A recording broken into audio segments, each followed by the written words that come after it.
이번 시간에는 제71강으로 급수 배관의 구배부터 보도록 하겠습니다.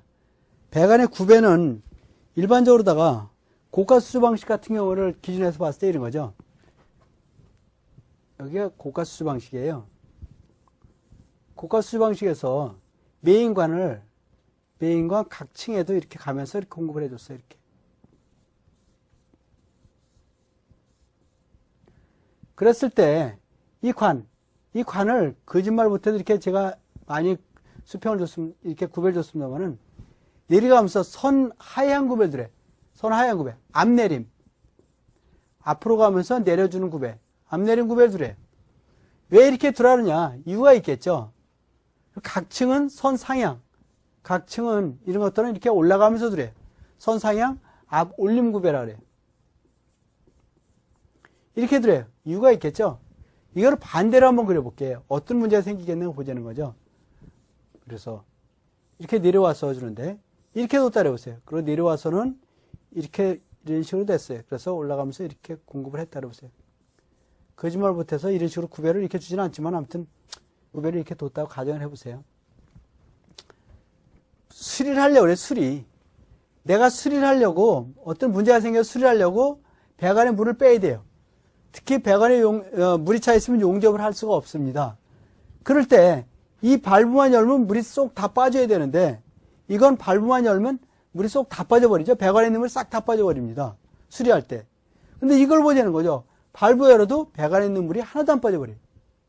그럼 수리 못하겠죠. 배관에 물이 꽉 차 있는 거죠.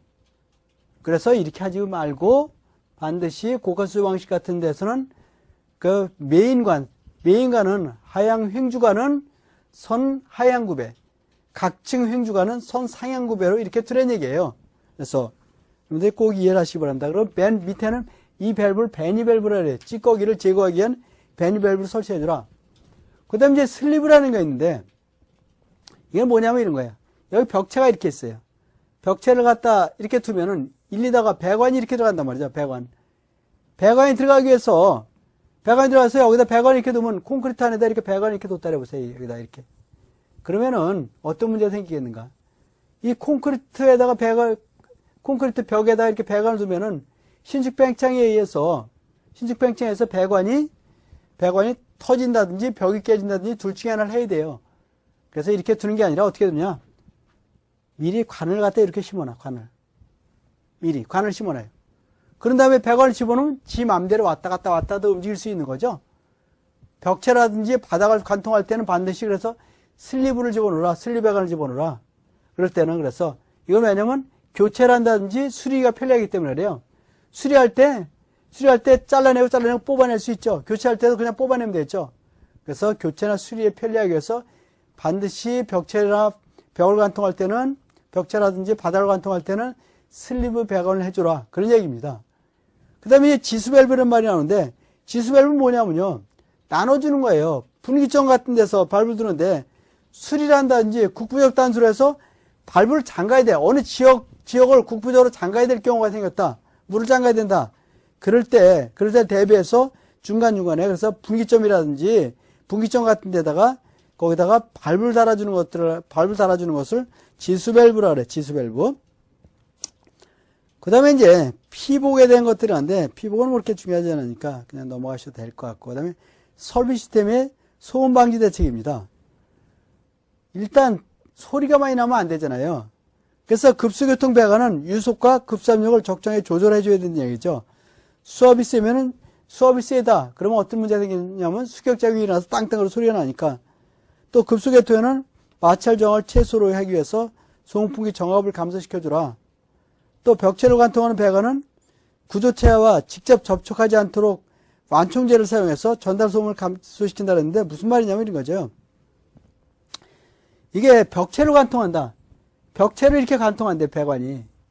그랬을 때는 구조체 측에 다 깨지면 안 돼요. 닿으면은 여기서 배관에서 물이 흔들흔들 된다 어떤 소리가 난다 할 때 바로 구조체를 통해서 소리가 많이 나면 소리가 직접 전달되잖아요. 그래서 이럴 때는 이 사이에다가 이렇게 슬립 배관 같은 걸 하고 나서 이 사이에다가 뭐를 집어넣어서 완충제 역할을 하게끔 그래서 음을 좀 줄여주기 위해서 그렇게 해주려는 얘기겠죠.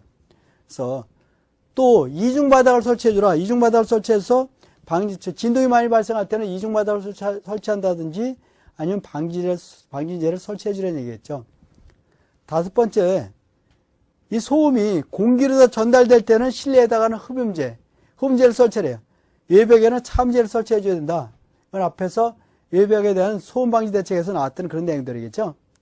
여섯 번째로다가 소음이 구조체를 통한 전달할 때는 제진제, 그래서 진동을 방지해서 제진제를 설치해서 소음과 구조체의 직접적인 접촉을 차단시켜주라. 그런 내용이겠죠. 그러니까 결국은 여기에다 완충제를 집어넣는 거나 거의 비슷한 내용이겠죠. 그래서 소음풍계통에는 플래넘이라든지 소음기를 설치해서 소리를 좀 줄여주려는 얘기겠죠. 그런 것은. 그 다음에 이제, 그래서 지금까지 봤던 이런 내용들. 그래서 급수계통은 수업을 적당히 조절해주고, 마찬가지로 소음풍기를 정압을 감소시켜주고, 그 다음에 이런 벽체를 한도는 접촉하지 완충을 사용하는데, 바로 이거하고는 거의 비슷한 내용들이겠죠? 이럴 때는. 그 다음에, 닥트에 된 것들. 그 다음에 그죠? 소음이 여기서 방지를 설치하거나 뜬 바닥. 이거 플루아, 뜬 바닥. 플루아 액세스라 그래가지고, 그래서 뜬 바닥으로 해주라는 거죠. 바닥 또는 이중바닥으로 한다든지 또는 이렇게 뜬 바닥으로 해주래요. 실내 전체를 갖다가. 또는 소음이 공기 전달임인 경우에는 여기는 실내의 흡음제, 실내의 외벽의 차음제. 앞에서 설명드렸던 그런 내용들이겠죠. 이거는 뭐하고 똑같다냐면 외벽에 대한 소음 방지 대책에 대해서 설명을 한번 드렸던 내용이죠. 그런 것들은. 소음풍기 계통에는 플래넘이나 소음기를 설치해주라. 그 다음에 이제 급수오염에 대한 걸 봅니다. 급수오염에서 급수가 오염되는 여러 가지 원인들이 있는데 배관 부식에서 오염되는 경우도 있고 또는 배수가 역류돼서 크로스 커넥션에서 오염되는 경우도 있고 또 저수 탱크에다 유해물질이 들어와서 그래서 오염되는 경우도 있고 여러 가지 오염되는 경우들이 있는데 그래서 하나씩 보면 그런 얘기죠. 첫 번째로 탱크는 다른 목적의 배관을 연결하지 않는다. 탱크에는 다른 목적의 배관을 절대로 연결하지 말라는 거예요. 두 번째로 탱크는 밀폐시켜라. 먼지 들어가지 않게 해주라. 넘치고 안에는 철망 같은 걸 씌워서 벌레가 들어가지 않도록 해주라. 또 건물 구조체를 저수로 이용하지 말라는 얘기겠죠. 또 탱크는 너무 물을 장시간 보관하지 말라는 얘기예요. 그 탱크는 또 두 개